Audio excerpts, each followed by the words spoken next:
jemaat Tuhan, pada pagi hari ini kita semua boleh bersyukur, kita boleh dikasih kekuatan oleh Tuhan, kita boleh bernafas, kita boleh bangun dengan tubuh yang sehat, semua karena anugerah dan kebaikan Tuhan dalam kehidupan kita. Nah saudara, pada pagi hari ini saya ingin memberikan renungan singkat kepada saudara untuk membekali kita dalam kita mengarungi kehidupan kita pada pagi hari ini. Nah saudara, saya ingin bercerita di dalam Matius 18 ayat 21 sampai 35. Nah, saya ceritakan sedikit kepada saudara. Pada suatu hari ada seorang raja. Raja ini hendak ingin mengadakan perhitungan. Nah, dia buka buku-buku hutang-hutang dari rakyat-rakyatnya. Tiba-tiba raja ini melihat ada Bapak si A. Bapak si A ini memiliki hutang kepada raja 10.000 talenta kepada kerajaan. Wah, dan dilihat sudah jatuh tempo dan harus dibayar. Nah, dia menyuruh prajuritnya, prajurit, kamu panggil si Bapak si A untuk menghadap kepada kerajaan. Nah, ketika Bapak si A ini datang menghadap kepada kerajaan, Bapak si A ini berkata, "Tuanku, aku mohon maaf ya, aku tidak bisa membayar hutangku, aku tidak sanggup untuk membayar hutangku, pengeluaranku banyak, pengeluaran buat masih makan istri, ngasih makan anak, aku tidak bisa buat bayar hutang-hutangku kepada kerajaan." Nah, raja ini bertanya, "Kapan kamu bisa membayar hutang-hutangmu kepada kerajaan?"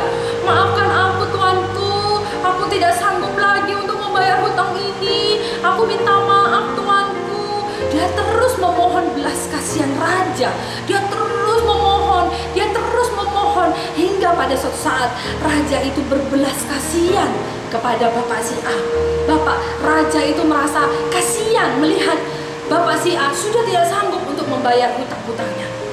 Lalu raja berkata, "Baiklah, aku akan menghapus seluruh hutang-hutangmu itu kepada kerajaan."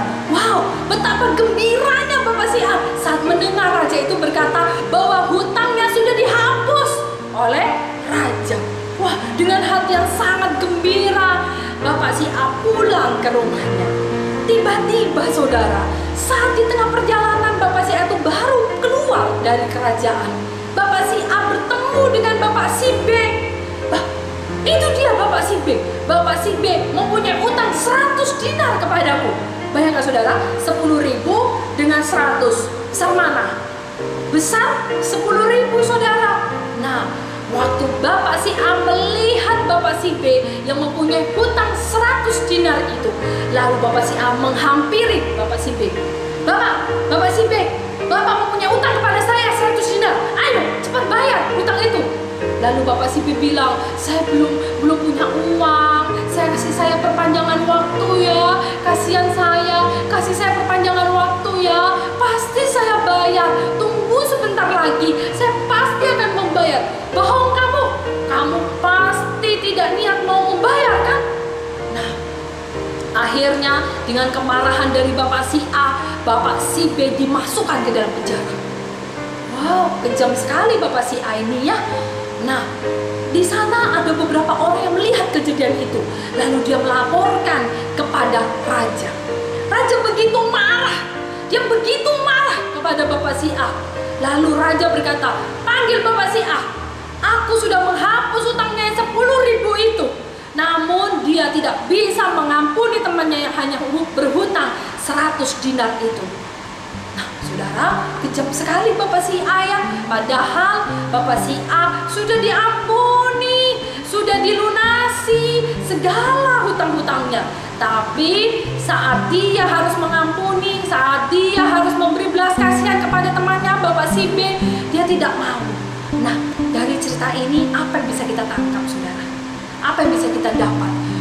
Kita ini adalah seperti Bapak si A. Kita ini punya hutang yang besar sekali kepada Tuhan.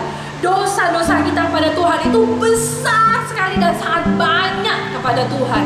Dan kita tidak bisa membayar hutang kita kepada Tuhan. Karena syarat untuk masuk ke surga itu tidak boleh ada dosa sedikit pun. Tidak ada manusia di dunia ini yang sempurna. Semua manusia pasti pernah berbuat dosa, baik itu dari perkataannya, maupun dari pikirannya, maupun dari perbuatannya. Semua orang pasti pernah melakukan dosa. Karena apa? Karena tidak ada manusia di dunia ini yang sempurna. Nah, tapi manusia itu mempunyai dosa yang begitu besar kepada Tuhan. Tapi Tuhan mengampuni segala dosa-dosa kita. Tuhan Yesus mau turun ke dunia. Tuhan Yesus mau disalib. Tuhan Yesus mau disiksa. Tuhan Yesus mau difitnah. Tuhan Yesus mau diludahi. Hanya karena apa? Hanya karena ingin menebus segala dosa-dosa kita. Nah, saat itu dosa kita sudah diampuni oleh Tuhan. Dosa kita, hutang-hutang kita kepada Tuhan sudah dihapus lunas di atas kayu salib. Nah, sekarang apa yang harus kita perbuat? Apa yang harus kita perbuat? Nah, dikatakan Bapak si A tidak bisa mengampuni Bapak si B. Nah, itu artinya apa? Itu artinya kita harus belajar mengampuni orang-orang yang bersalah kepada kita. Itu artinya jika ada orang yang melukai hati kita, ada orang yang mengecewakan hati kita, ada orang yang mungkin membuat kita bersedih, kita harus belajar untuk mengampuni orang itu. Kira-kira, saudara, mengampuni itu mudah gak ya? Mengampuni itu sangat sulit. Bagaimana bisa mengampuni? Saya sudah berbuat baik kepada orang itu, namun orang yang sudah kutolong, orang yang sudah aku kasih kebaikan, dia malah jahat kepadaku. Bagaimana mungkin aku bisa mengampuni orang seperti itu? Saudara, mengampuni itu tidak pakai syarat. Tuhan Yesus mengampuni kita tanpa syarat. Tidak peduli kita itu orang yang seperti apa, tapi Tuhan mengampuni kita tanpa syarat. Nah, seperti itulah kita juga harus belajar untuk mengampuni orang-orang yang bersalah kepada kita. Di dalam doa Bapa kami, Tuhan juga berkata, dan ampunilah kami seperti kami pun mengampuni orang yang bersalah kepada kami. Nah, saudara, seperti itu Tuhan mau kita mengampuni orang yang bersalah kepada kita. Nah, Petrus berkata kepada Tuhan Yesus, Tuhan, sampai berapa kali aku harus mengampuni saudaraku yang bersalah kepadaku? Sampai 7 kali? Tidak, kata Tuhan. Sampai 7 kali 70 kali. Itu artinya tidak terbatas kita mengampuni orang yang bersalah pada kita. Tapi Kak Lina, mengampuni itu ada batasnya. Kesabaran orang itu ada batasnya. Tidak bisa kita terus-terusan mengampuni kalau orang itu terus-terusan bersalah kepada kita. Kalau kita merasa kita sudah tidak sanggup untuk mengampuni, maka Bapa kita pun tidak sanggup untuk mengampuni kita. Karena dikatakan di dalam ayat ke-35, di dalam Matius 18 ayat 35, maka Bapakku yang di surga akan berbuat demikian juga terhadap kamu, apabila kamu masing-masing tidak mau mengampuni saudaramu dengan segenap hatimu. Jadi Tuhan mau kita mengampuni orang lain yang bersalah pada kita itu tanpa batas. Tidak peduli dia suami kita, tidak peduli dia istri kita, tidak peduli dia mertua kita, menantu kita, atau siapapun juga, teman-teman kita, sahabat kita, semua orang yang pernah melukai hati kita, Tuhan mau kita mengampuni orang itu. Saya pernah bercerita tentang kelahiran baru, di mana surgawi yang lalu. Saya bercerita tentang kelahiran baru, bagaimana kita percaya kepada Tuhan, maka kita bisa masuk surga. Tidak hanya berhenti di kelahiran baru, tidak hanya berhenti saat kita percaya kepada Tuhan, tapi selama kita masih bernafas, selama kita masih hidup dalam dunia ini, kita harus tetap mengerjakan keselamatan kita. Kalau kita percaya kepada Tuhan, kita sudah minta ampun kepada Tuhan, dan kita mati saat itu juga, kita pasti masuk surga. Tapi selama kita masih diberi hidup, kita masih diberi nafas oleh Tuhan, itu artinya pertandingan kita belum selesai. Kita tetap harus mengerjakan keselamatan kita. Kita harus terus berjuang untuk apa? Untuk tetap berjalan di dalam firman-Nya. Kita tetap tidak boleh menyimpang dari firman Tuhan. Hingga saat pertandingan kita selesai, kita dipanggil oleh Tuhan, dan kita bersama-sama dengan Tuhan di surga, barulah pertandingan kita selesai. Nah, jadi yang namanya perjalanan hidup itu tidak hanya berhenti saat kita percaya kepada Tuhan. Memang saat kita percaya kepada Tuhan, kita selamat. Tapi kalau kita masih diberi hidup, kita diberi nafas, itu artinya kita harus berbuah. Seperti apa? Salah satunya dengan kita mengampuni orang yang bersalah kepada kita. Itu yang Tuhan mau. Nah, mungkin kita berpikir, wah itu susah banget ya untuk kita mengampuni orang yang bersalah pada kita. Susah banget untuk kita mengampuni orang-orang yang sudah mengecewakan hati kita. Mungkin orang itu sudah bertubi-tubi melukai hati kita. Bagaimana kita bisa mengampuni orang itu? Kenapa sih Tuhan mengajarkan kita untuk kita mengampuni orang yang bersalah pada kita? Tuhan mau kita mengampuni orang yang bersalah kepada kita karena Tuhan tidak suka anak-anak Tuhan itu memiliki dendam di dalam hatinya. Orang yang membenci seseorang pasti dalam hatinya itu ada rasa dendam, rasa tidak suka, rasa benci dalam hatinya. Dan lambat laun dendam itu akan berubah menjadi akar kepahitan dalam hatinya. Tuhan tidak mau. Karena apa? Tuhan ingin melihat anak-anaknya itu hidup bahagia, tidak hidup di dalam akar kepahitan. Nah, maka dari itu Tuhan mau mengajarkan kepada kita semua untuk kita belajar, sama-sama belajar untuk mengampuni orang-orang yang bersalah kepada kita. Memang tidak mudah, tapi bukan hal yang mustahil untuk kita lakukan. Kita harus belajar. Kita sudah diampuni dosa kita oleh Tuhan. Dosa kita itu gede kepada Tuhan, dan Tuhan membuat itu semua lunas harganya. Kita dilayakkan oleh Tuhan. Tapi bagaimana kita tidak bisa mengampuni orang yang bersalah pada kita, padahal orang itu hanya melakukan kesalahan yang kecil dibandingkan kita yang sudah melakukan kesalahan besar kepada Tuhan. Kalau kita sudah diampuni oleh Tuhan, maka kita harus belajar untuk mengampuni orang yang bersalah kepada kita. Itu yang Tuhan mau untuk kita lakukan. Nah, pada pagi hari yang indah ini, belajarlah kita untuk kita belajar mengampuni orang yang bersalah kepada kita, membalas segala kejahatan itu dengan kebaikan.